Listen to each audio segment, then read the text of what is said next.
Announce, inshallah, or introduce Sheikh Zoheir. He is one of the co-founder of OBRF. He himself, he has 25 plus years of experience working with different Muslim communities. He was an imam in over 12 masajid, as well as he substantially contributed to the 3 full-time schools in BC, the Muslim schools in BC. He's specialized in IT, and he founded some of the big projects that still have a huge impact until now. So inshallah, without further ado, Sheikh Zoheir. Jazakallah khair, Sheikh Mustafa, for the presentation. I hope everyone benefited. I am probably overdressed for the occasion, so I'm sorry about that. I wore my best PJs today. And the reason is that after I was admitted the next day to a hospital, and I was there for about 3 weeks, and I came out, I was discharged last week, so I'm still wearing my PJs and my hospital bracelet. And that reminds me of one of my students. He was a wheelchair-ridden brother. Very dedicated, very dedicated. So dedicated, I remember this happened in Surrey, that he used to come to the class, rain or shine. Whether it's snowing, it's raining, he always comes. And what is worse is that when you come to the masjid, most of us don't realize this. If we don't put our shoes on the racks, somebody with a wheelchair will have a lot of trouble. He will literally have obstacles in his way, right? We don't realize it because we don't have this problem. And I always felt amazed that he is still surpassing those obstacles, right? I understand it even more so now, right? So this is about dedication, right? Like a brother told me today, the show must go on. No matter what, life is not going to stop for us to solve our problems. And if a person with a wheelchair is able to come, then we all should be able to come. So interestingly today, people from Duncan arrived earlier than local people. Even though there was a problem on the Malahat today, right? So if we want change, if we really want change, we have to make an effort, right? We all have to make an effort. So the first thing I want to talk about is basically history, the local history. And if we don't understand what happened during this time, during the last decades here, then we won't be able to make changes. Because the end result of these decades is not very good. What we ended up with today is not very good, right? Every day over the years, you see our state going, from bad to worse, from bad to worse, from bad to worse. And people who are close to me know that I used to predict what is going to happen, right? Not because I know the future, it's because I know the past, right? I predicted things before they happen. I predicted many things, including the departure of more than one imam, right? Because the cycle repeats itself. So whatever happens in a small city like Victoria happened before in Vancouver, which is a bigger city, right? And whatever happened in Vancouver happened in Toronto, right? And whatever happened in Toronto happened before in London, England, right? If you want to look what's going to happen here, look no further than Vancouver. And if you live in Vancouver, look no further than Toronto. In the UK, the Muslim population is 3%, right? The Muslim inmate population, you want to guess how many? 10%. Right? What does it tell you? And that is the future. That is what's going to happen in Toronto, that is what's going to happen in Vancouver, and that is what's going to happen in Victoria, right? Unless we make the change. Brother Shaukat told me in 1981, there were 18 people, 18 Muslims who prayed Eid, right? A small number of Muslims, 18 people. And Brother Yusuf, who is the co-founder of this organization, told me that in the early 90s, he used to teach kids, Muslim kids, and he had 75 kids, 75.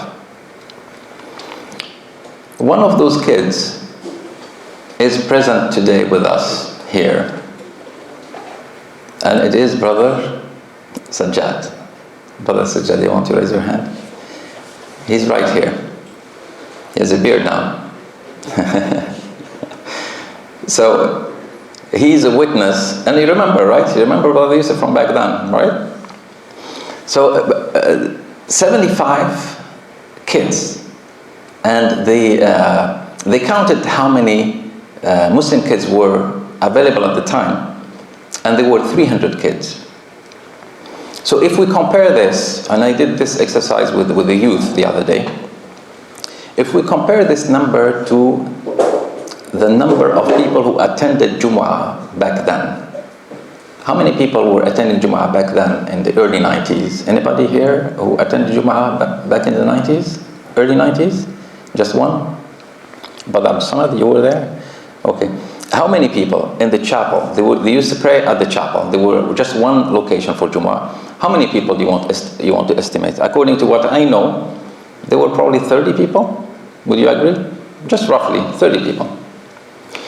So let's compare this number to the number of people who pray Jumu'ah today in this city. Right? Let's compare it. So today we have about 5 locations in Victoria. We have 5 locations. In each location, if we count the number, the total number is going to be, in my, a rough number, in my estimate, about 500 at most. 500 at most, right?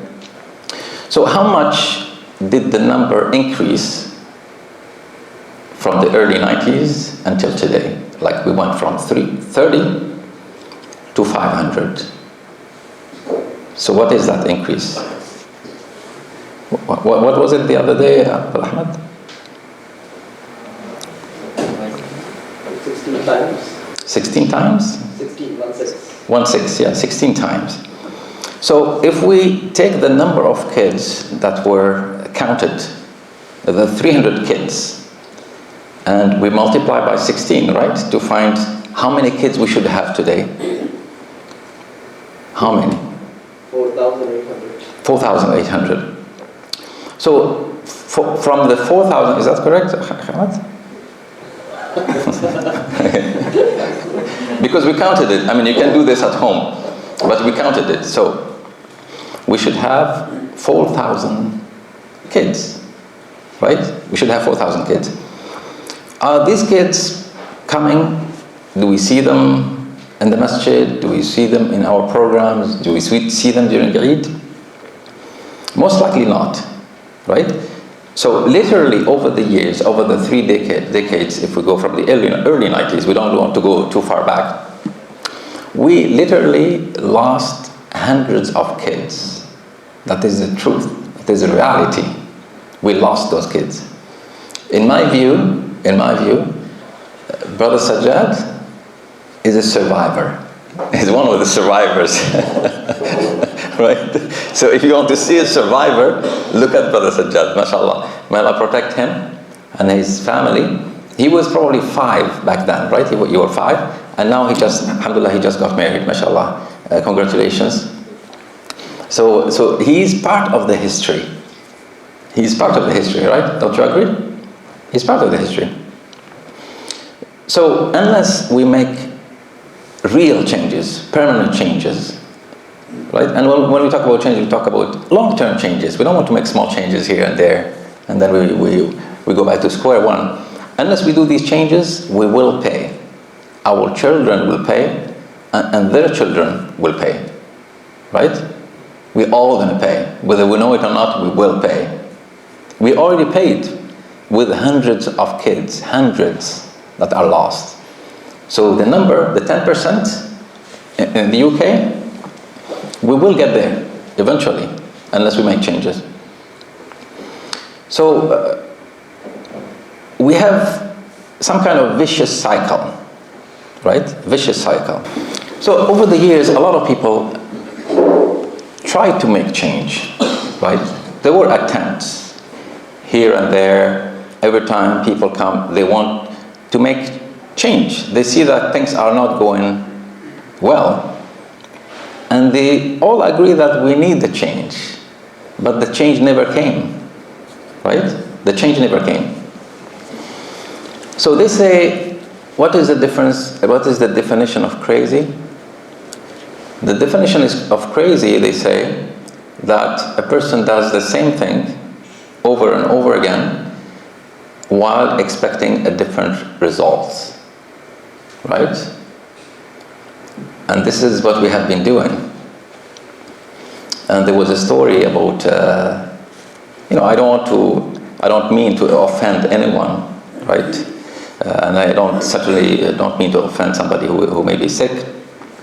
But there was a story about an institution that was newly built where crazy people are held, right? So they invited journalists to show them this institution. So they were showing them some of the tests that they do to make sure that a person who is crazy no more, right? So they showed them a bathtub full of water, and they told them this is something that we test people with. So we tell them this bathtub is full of water. So we give you a spoon and we give you a bucket. So which one would you use? So all of them, or many of them, said, obviously, we're going to use the bucket, right? So they were told that we have room for all of you, right? I'm not sure if you understood this, because that was not the correct answer. The correct answer was just to unplug, to remove the plug, not use the bucket. So if anyone thought was the bucket, then we have a problem. So over the years, a lot of people, attempted or thought they were making changes, but the end result, as I said, was the same. So you hear people all the time, like the brother was telling me yesterday, that we tend to complain all the time. We sit down and we complain about anything and everything. And I totally agreed with him. And I agree with you. We tend to be negative. We talk about a lot of negative things. It's because this is what we are surrounded with, right? Especially within the Muslim community. I may be guilty of it sometimes myself. And we criticize anything and everything. Anything and everything. But when it comes to action, then action is not there, right?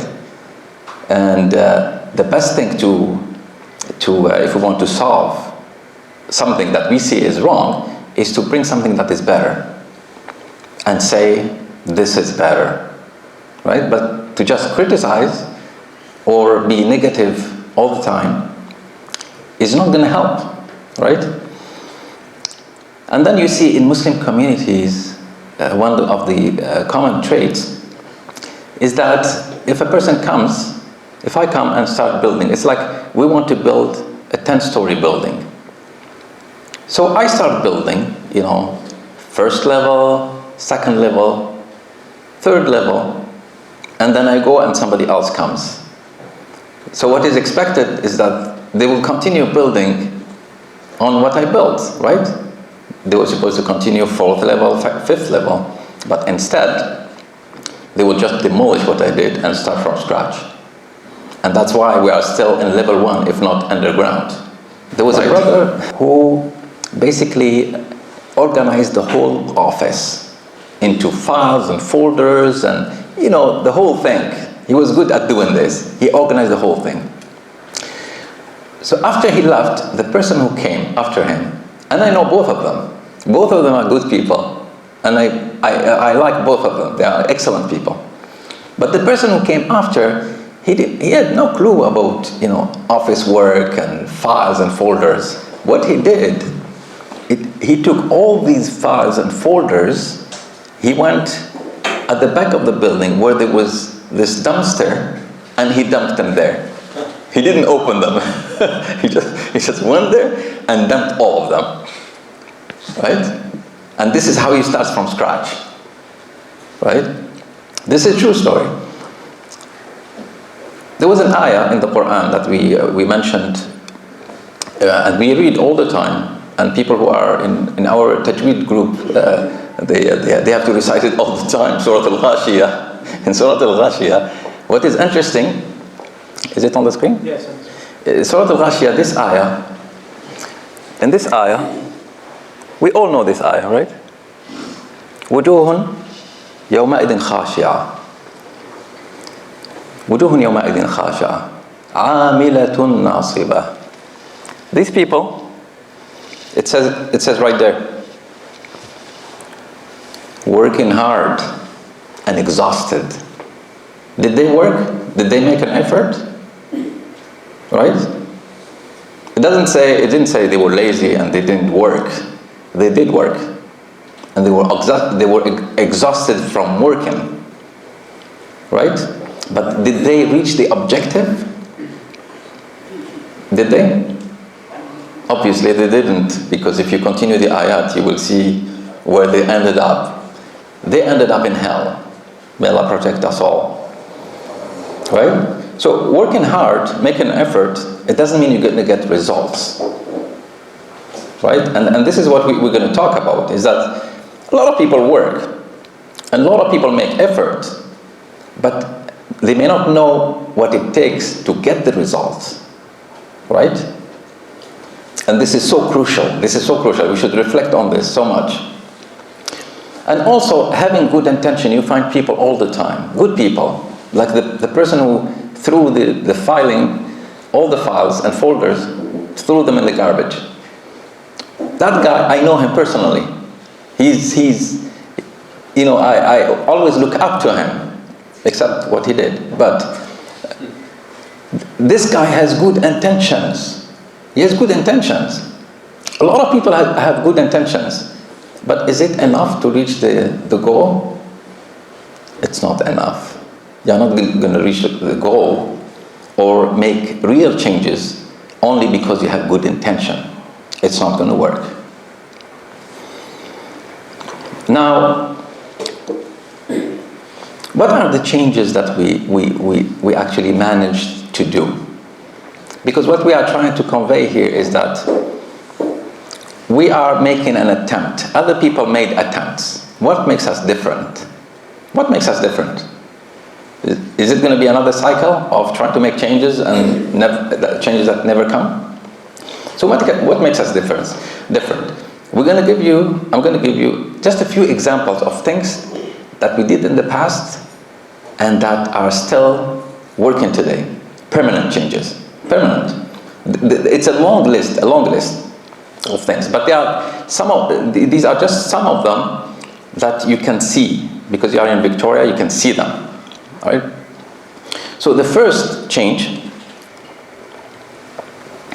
that I'm going to mention is that since the establishment of, for example, the local masjid, the only masjid on the island, the community didn't understand that if you want to have an imam, you have to pay that imam.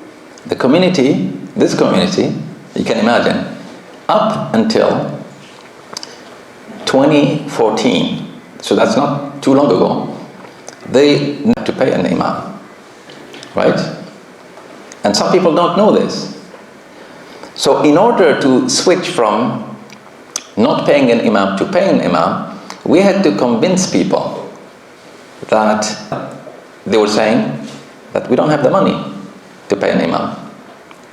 The imam could teach children at the masjid, take some money from them, and the rest, because he has kids, then he will have money from the government, right? We don't want this for ourselves, but it's okay for the imam, right?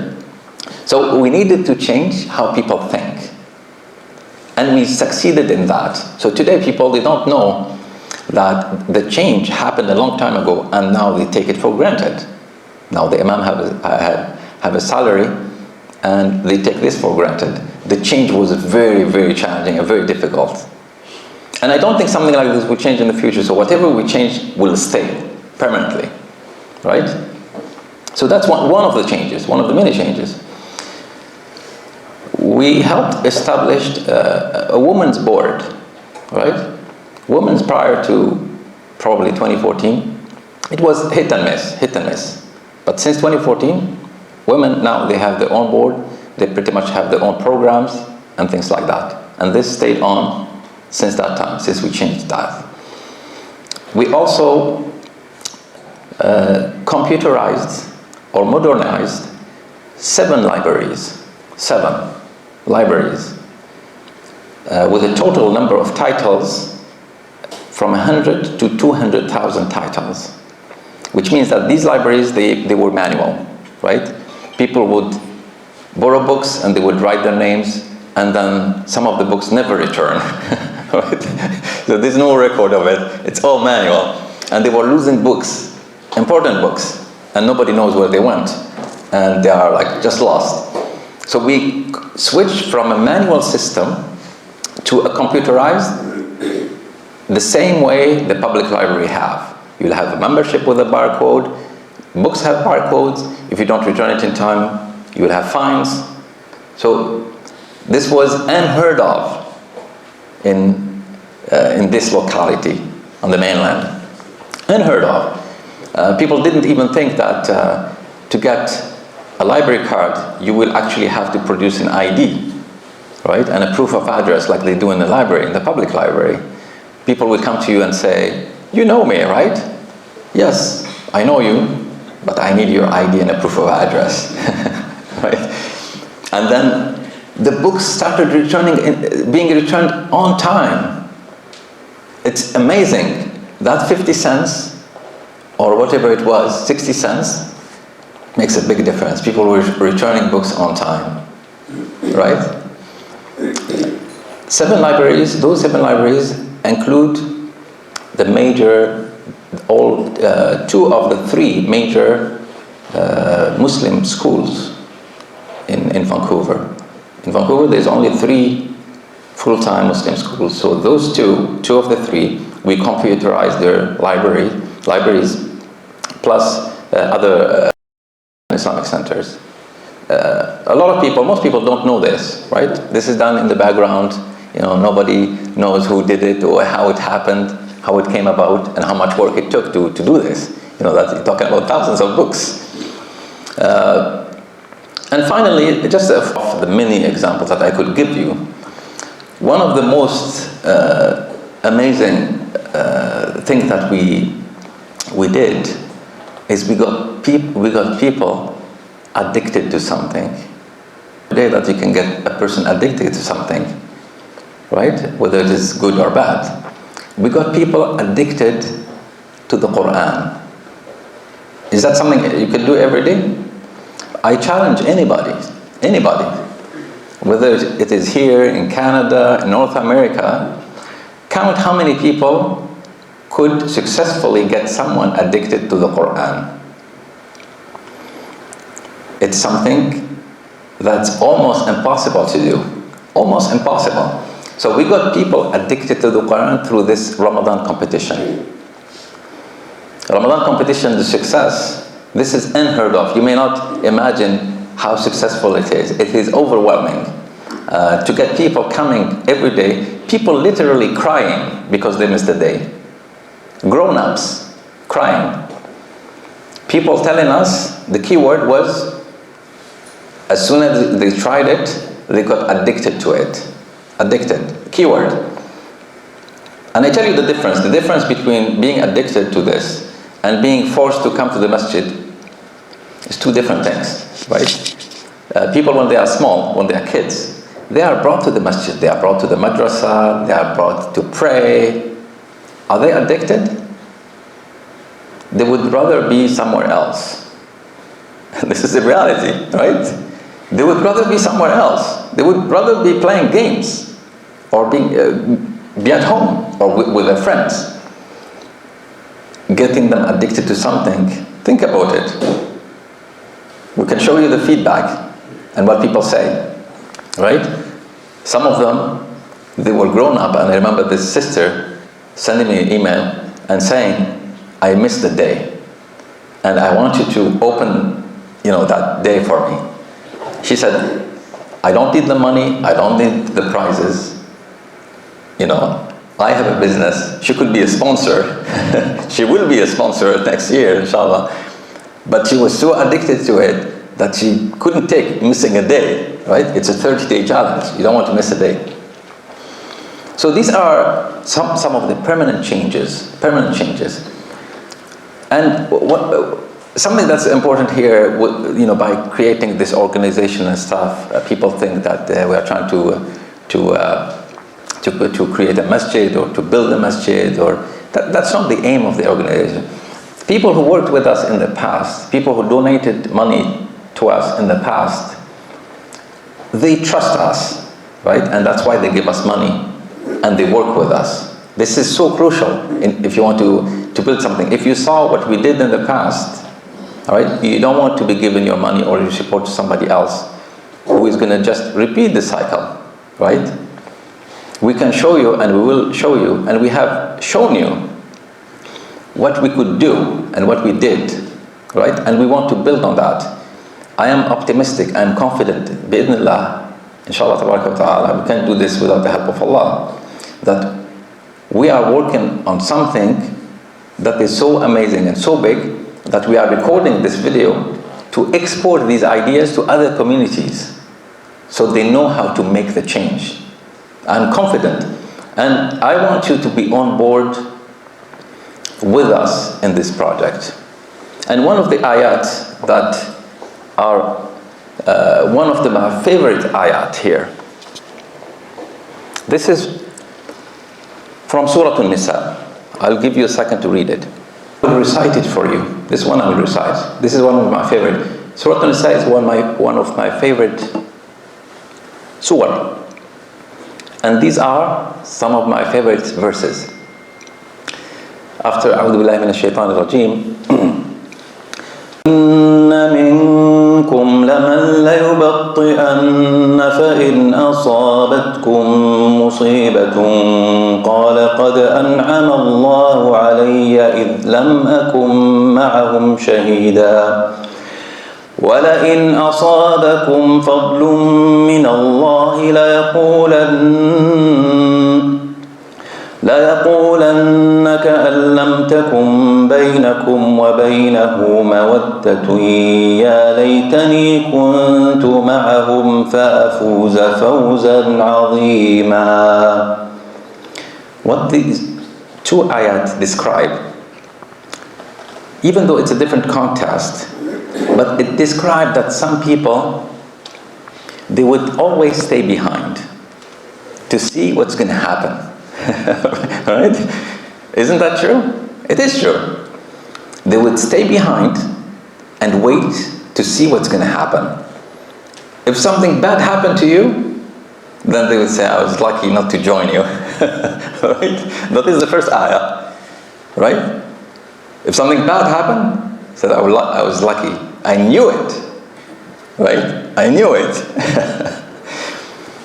But on the other hand, if something good happens to you, even though you may have been friends, they would say, I wish I was there to win, to be successful, to join this success.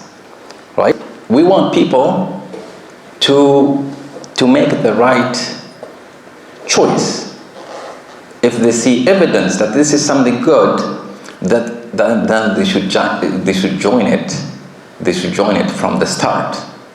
right? Who usually, we always talk about this with Baba Hassan, who is one of the founders of one of the Islamic centers here on the island.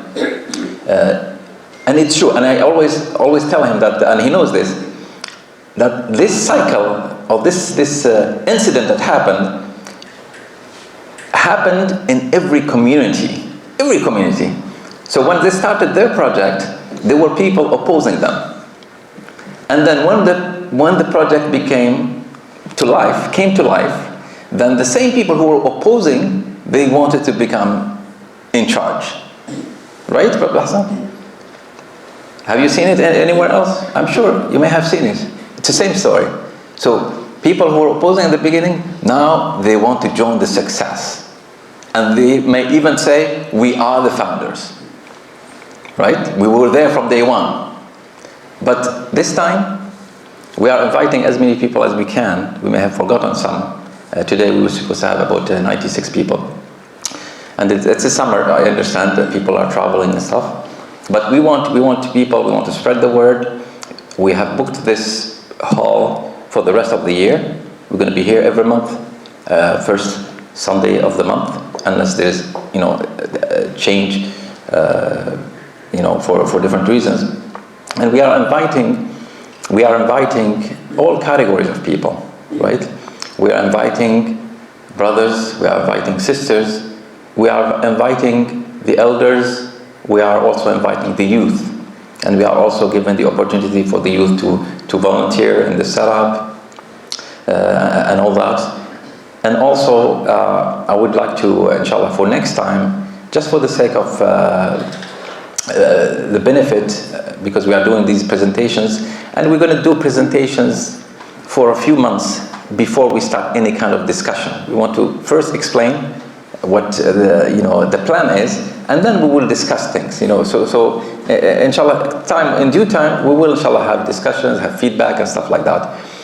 Your patience is required. So next time, inshallah, next meeting, we're going to do something that will make people come on time. Will help make people come on time. We will have a $50 draw. $50 draw at 7 o'clock. 7 o'clock, we're going to do a draw, $50. And the doors are going to lock at 7:30. Right? So it's a combination. We're giving you a prize, and we're also closing the door at the same time, right? Because it's not fair for the person who is standing there to be there for an hour or two, right? So that should help. I've seen it, in the past. It helps. It's like an incentive for you to come on time, and we will, inshallah, do it every time.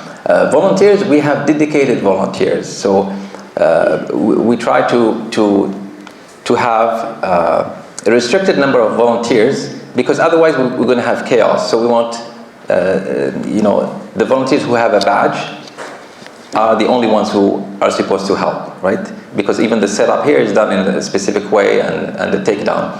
So we have, if you have a badge, then you are a volunteer. If you don't have the badge, then you could ask for next time, inshallah, to get one.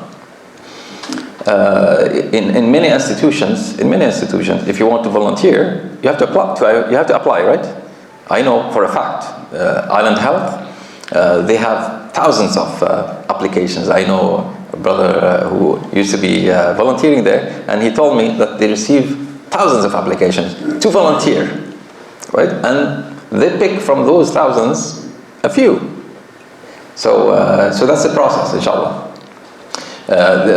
Obviously, the gathering is by invitation only, so you probably know this by now. And it's going to be the first Sunday of every month, inshallah, unless there is change. And I'm grateful to everyone who attended today. And I know, most of you are busy, most of you have families, and I appreciate it so much. But this is so important, so crucial, that even I'm not supposed to be here. I'm not feeling well, but I came because I know it's very, very important and very crucial. And we cannot do it alone, right? We have to do it together, but in a very specific way, right? I'm confident that we have the solutions. You just have to support us. We have the solutions. And inshallah, with a little bit of trust, we can go a long way and we can make permanent changes in every aspect. We're not talking about specific, masjid or place or organization. We work with major, as you've seen on the screen, we work with major organizations. And we want to continue working with everyone, with all the organizations, right? So be with us, inshallah, from now on. And inshallah, today we have some refreshments. And hopefully we'll have an hour of socializing. And those who want to stay behind, pray Maghrib with us and break the fast, inshallah, you are welcome to stay behind. I really appreciate it. Jazakumullah khair. And may Allah accept from all of us. Allahumma atina fi dunya hasana. وفي الآخرة حسنة وقنا عذاب النار اللهم اشفنا واشف مرضانا ومرضى المسلمين وارحم موتانا وموتى المسلمين وصلى اللهم على نبينا محمد وعلى آله وصحبه أجمعين وجزاكم الله خير.